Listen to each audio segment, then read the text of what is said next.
Welcome to the Brendan Brown's Clips of Facts and Theories podcast show. We have another guest on here, and it's actually going to be a great guest because he's just like me, a South Carolina native. He's a football player. He's an athletic beast when it comes to football. He really loves the passion for it. He's also a believer of God. He has a Christian TikTok, and this is James Odom IV. So, welcome to the show, James, and how was your day? What's up, man? Great to be on here. So, I really want to ask you this before we even get deep into the interview. So, you're James Odom IV. I think you mentioned your father was James to me. So, how did that all happen? Is it like siblings, or is it through like fatherhood? Is like your great granddaddy is James and your granddaddy's James, or is it like a sibling thing? My great granddad is James Senior. Oh, wow! Because I know some people it goes through siblings. Because there's some people who can be called Junior, and their brother can be Junior too. So it gets kind of messed up with some households. So just wanted to ask that question. But overall, man, how has your day really been? Which I already asked that, but not even how your day was. Who are you? And tell us your backstory. Basically, that. Just tell us your backstory. So I'm James, born in Seattle, came here 1 year old.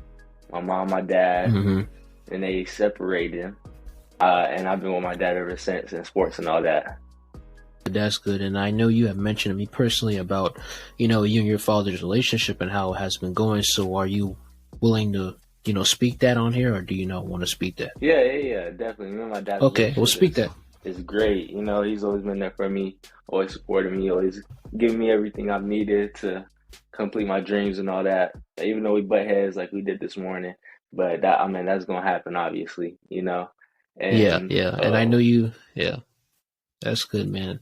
And I know you have mentioned, and to me personally, in the past that you had dealt with him. Actually, at first was forcing you to play sports, but you realized that as y'all grow and develop, y'all relationship got stronger because he understood you, and then as that happened, y'all got great into doing the sport. Yeah. And you found out it was your passion, So that's really good, man. And that's really just really excellent. I'm just excited, man. That's why I keep stuttering, because I'm just excited to just say so much things, man. I'm to have you on the show. But, what inspired you to have the love of football, besides, just God, your father, what are some external things, or are those the only things that got you into the love of football? I think just letting my energy out, because I've always been energetic and always super hyper. So I think just letting my energy out, or just letting like all my thoughts go away.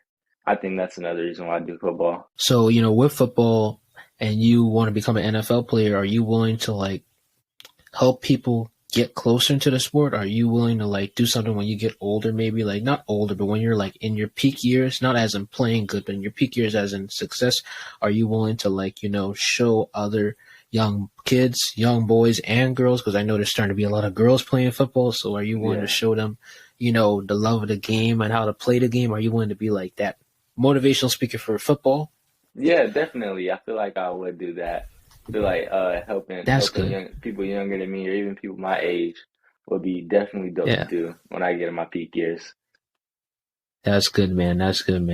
With your football career, how do you put the word of God with football and your social media life? How do you function all those? Because I know always notice with your TikTok, you always put your personal life with football and everything, and you put God content, which is great. And what really got you into doing that, and how do you really manage that? Because there are some people out here who probably play sports and are probably doing, content while also playing sports. And they're probably like, I'm so tired. I can't post. I can't do that. I can't do this. I can't do that. So what can you really give on that? Some tips and advice and things. And it's really just priorities. Obviously I'm going to put God before anything. So if let's just say I score a touchdown, the first thing I'm going to do is either point at the sky or tell you that it was all God, because I got to give him the glory before anything, because without him, I probably wouldn't even be doing the stuff I'm doing right now.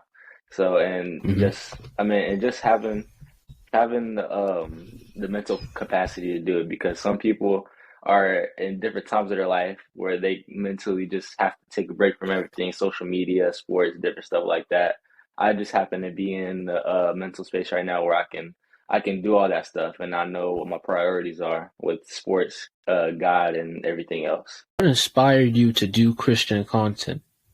Really, because I saw a bunch of videos of people like like man, you need to share the gospel and all that. And back then, when I was hearing those, it was quarantine, so I couldn't go up to nobody and just be like and just share it. So I had to find another way to do it, and my Christian videos, it just seemed to help. Hmm. And now, it led to you even coming on this show. So like I always tell people, when you bless others, you get blessed as well. People think when you get blessed, you bless others, but it can be that too. It can be the other way around too. If you blessed others, God can bless you. Yeah. So, that's really good because you were blessing others. Now you're blessed to come on the show. And guess what? You're still blessing others because you're bringing that impact and motivation to let other young men and young women to know that they can play the game of football and know that, they're inspired to do it through God if they're a believer and faith-based. So I'm really liking that you're having that positive vibe and everything. And speaking of that, this is not a script I never wrote down, so I'm going to just say this right now. What keeps you so active and animated and positive about what you're doing? Because you're always an animated, hype-up guy. What keeps you like that? Probably because I mean I get it mostly from my dad. Like my personality, always been like the type of person to get everybody hyped and just just super happy. And then sometimes I have to be that person where I have to just, even if I don't feel like doing it, I just gotta hype people up or be happy or be positive, because I know other if I don't, other people not gonna be happy. And I just feel like I gotta be that person sometimes to hype everybody up and bring the positivity, even when people think it's lame or something, or don't feel like it. Just bring that positivity into the atmosphere. Hmm. So I like that you were saying about, having your father's great ways of trying to be hype and trying to get excitement. I like that, man. I like what you're doing there. And that really referenced what you did earlier about motivational speaking. How is your relationship with God? My relationship with God, Not in a negative is way. Uh-huh. yeah, but positive too, right? Yeah, positive. No, not in a negative way. I'm talking about in a positive way because I just feel when you ask that question, it may be a little bit offensive, but I'm not trying to be offensive. I'm just asking, like, how is it that you can impact other people by, not you, but, God using you to impact other people, let how your relationship is. That's why I asked that. Just in case if you want to know more Yeah, it's deeply. my relationship with God. It's always gonna be up and down. There's always gonna be times where my relationship with Him is down here, and then when I'm just on fire with God up there. And right now, it's been kind of in the middle lately, because just a lot, like mental wise. I gotta surround myself with people that are gonna affect me positively. Like I was telling you the other night when I was on the phone, some people just are not Yeah. are not affecting me the way I want to.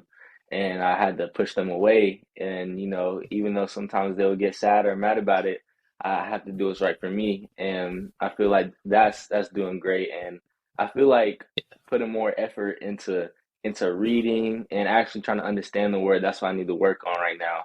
But I have the base for it right now. I just need to get the little details in with God right now, and just start talking to Him regular, instead of reciting the same prayer every night, just having a regular conversation with Him. Yeah. And, to tell you that, man, I can relate to that because that's how I be at times too, man. Even as this recording, I'll be real with you as well. That's how I've been too. My relationship with God hasn't really, like, got in the middle. Like the week before was in the middle. Now it's kind of getting up there, I guess, because starting to read the word more. But like I say, I got to work on myself as well too, man. With not just doing a daily prayer, just talking to Him or talking to Him when you need Him. You got to talk to Him all the time.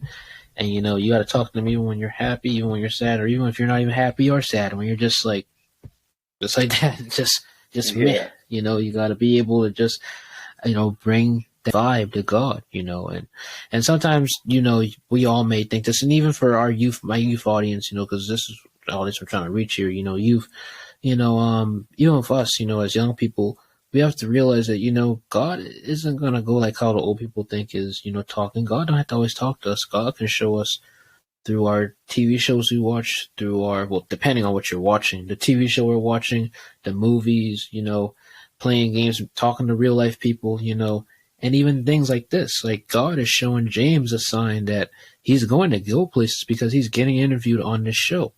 And, not just that, but also another example is like saying if a person just goes outside and like they are selling lemonade, but then somebody actually finds them and they actually find that person who's selling lemonade and they'd be like, hey, we'll get you a good marketing man. And then boom, you're already marketing and being a marketer for someone's brand. So Yeah. like I just said, just like that. So yeah, man, gotta put God first. Just put God first, like you say, man. And that's just true with anything. You gotta put God first. And I think I already asked this question, but how is it living a day in the life as an athlete? It's very time consuming and tiring a lot mentally and physically because I don't even track is not my main sport, but I'm doing it right now for football. But even just this Mm-hmm. is just it's really time consuming. I wake up, go to school, right after school is track. Right after that, Mm-hmm. go home and then study, do whatever homework I gotta do, take a shower, eat, and then I go to bed at 9 because I got to get all my sleep. So it's really hard trying to fit other stuff in there while being an athlete. It's very like Yeah. right after this is another thing, and then go to bed. Yeah. And that's something though, because I always be thinking about you guys all the time. Like I just be thinking, because I understand how you feel, because man, I had did that before. Doing tryouts in the past. Playing sports before I figured out that I liked podcasting. I had tried those things out. Try to be disciplined in them, and those things are really you got to be dedicated to doing it. Man. Like if it's made for you, it's made for you. All the time, that really comes to my mind whenever I watch basketball. I'd be like, that's something how these players, not just basketball, but even sports players, they all have to be disciplined and dedicated to really do what Yeah, you gotta do, all the because time, you man. gotta break your fingers just to do well. Like Kobe Bryant is, speaking of breaking your fingers, Kobe Bryant is a primary example of this. Like you have to work hard at what you're doing, and not just even with sports, with anything, you got to work hard with it. And I really like how Kobe Bryant bring it out, and I like how you bring out James, because I can believe in your mindset that you put in the hard work that you do. I believe you're an honest man, and I believe that you're doing the right things. So keep on doing what you're doing. And the first question is that how do you manage your schoolwork, and how do you really manage everything? Because I know like waking up in the morning, doing that, that's a lot. Because I know I used to go to bed at 9 p.m. too for school, because I had to manage videos, but I had to realize that's too much. So I had to just realize that, go to bed later, at least 11. I'm virtual. So, but not to get too far on me. It's about you. How do Yeah. you manage, your homework and your schoolwork and, all of that? How do you manage that, man? Man, it is hard. I've been blessed to have these classes this semester are easier, except for one, and that's what I'm about to talk about right now. My algebra class, man, I started off with a 50 something. I'm not even gonna lie to you, all A's, and then a 50 something. Man, I've always had all A's and B's, so this was way different for I, me, and just the whole process of having to go to tutoring early in the mornings in the classroom and all that.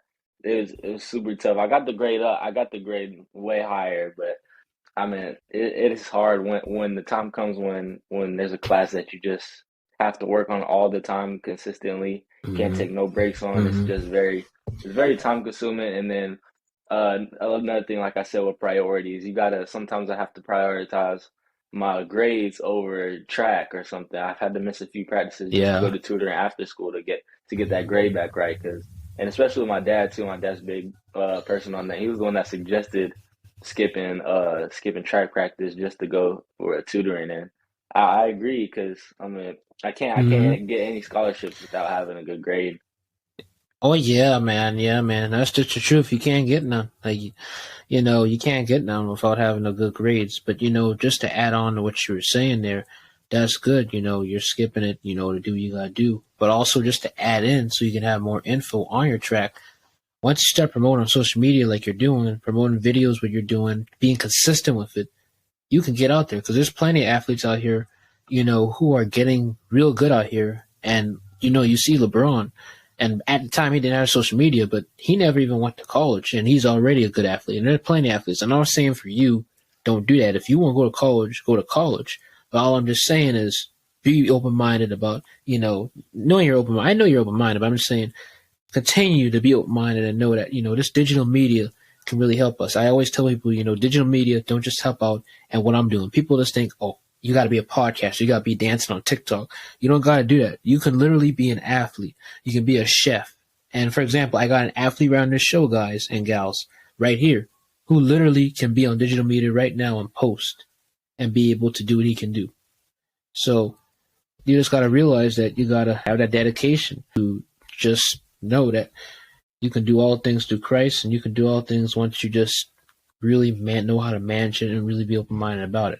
But back to the story with you, continuing on with that, that's really great that you're doing that, because I understand how it is completely, because I've dealt with algebra as well too. And last year I dealt with it, and this year, and it's been ups and downs. But for now, I did pass the third quarter, so we're going to the fourth quarter. So hopefully I pass this next one. But that's the only thing that's been knocking me out too, because I've been doing well in Spanish and history and all the other things. Well, Spanish was a little bit terrible, but history and everything, they're doing good. So I understand how you feel about the schoolwork things, but I always tell people, don't overpressure yourself on nothing. Rather for sports, your passion, your purpose, schoolwork, job, whatever it is.